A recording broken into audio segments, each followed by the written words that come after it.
along the edge of the field where we keep our cows, which is a neighbor's field, there's a fence line here which is overgrown with blackberries or dewberries or whatever you want to call them. They're definitely blackberry family and they look like a blackberry, so we call them blackberries. The kids have been over here picking them regularly, and it's hard to resist when you come over and you see all these blackberries, but they are super thorny, so you pay for picking these. But in my garden I have some blackberries which are thornless selections, and I want a lot more blackberries and a longer season. So today I'm going to show you how to propagate blackberries, since I'm going to be doing it anyways. Out here in my grocery row gardens, I planted a much friendlier variety of blackberry. These are selections from the University of Arkansas. Arapaho, Ouachita, Navajo, Apache, they're named after different tribes. And they are selections that are thornless, and they make large berries, bigger than the end of your thumb. We're talking 4 times the size of the blackberries that we would be picking along the fence often, and sometimes even bigger than that. But these guys cost you a little bit of money if you go and get them in a nursery. They might cost you $10 or $12 a pot or something like that. But once you have a blackberry that you want to propagate, it is so simple to propagate them and to get many more that you really only need to start with 1 if you want to, and then you could turn that into 4 or 10, and then the next year you could turn that into 20, 30, 40. I could populate the entire yard over time with just 1 blackberry if I wanted to. And they have a little bit later season, so these guys are going to be, we're going to be picking these after we pick the local ones. So our blackberry season now would start at the beginning of April and go on through May and into June. This blackberry bush is completely loaded with berries, and this isn't necessarily the best time of year to propagate them. I often wait until after they fruit, but they're so pretty right now. And somebody asked me just yesterday, would you do a little bit on blackberry propagation? I said, yeah, I can do that. So we're going to take this cane right here, which is a new growth, and use this one to propagate. Now, I'm not going to tell you you've got to stick it under mist or use rooting hormone or anything like that.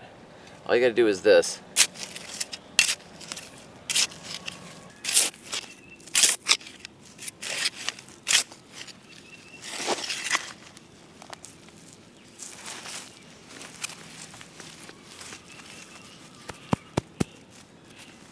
That's it.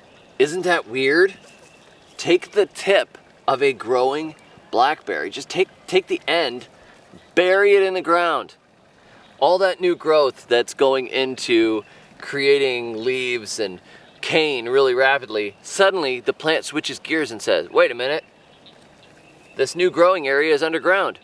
I think it needs to make roots. And it will make roots in here, and then it will put a new cane out of the ground. Here's a blackberry I did last year. You can see the remnants of the old cane here. This came off of that plant that I just propagated from. This old cane here, which is making blackberries out of the side, came all the way over from that side. From this berry, it was sprawling canes along the ground. You can see some of the old canes laying here, all the way over here. It was coming. It got cut at some point. Doesn't matter, because it is now its own plant. The end of it was buried right here.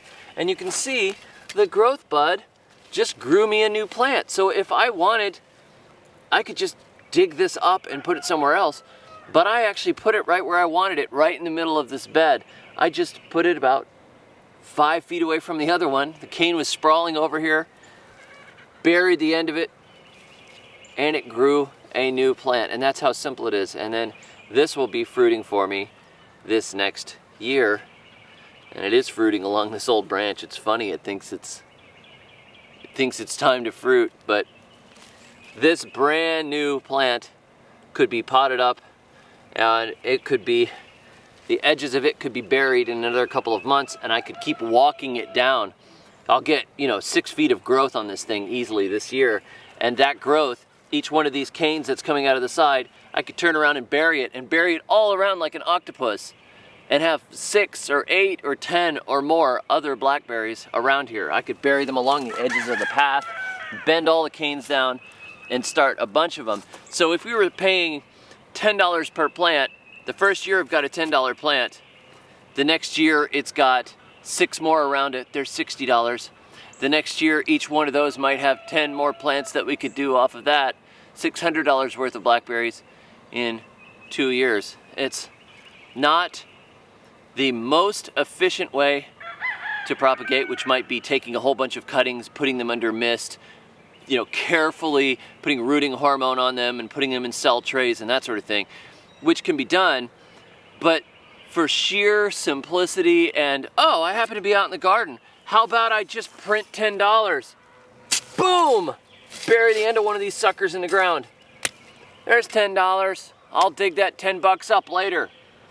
If you did that with a regular $10 bill, it would rot in the ground and it won't bear you fruit.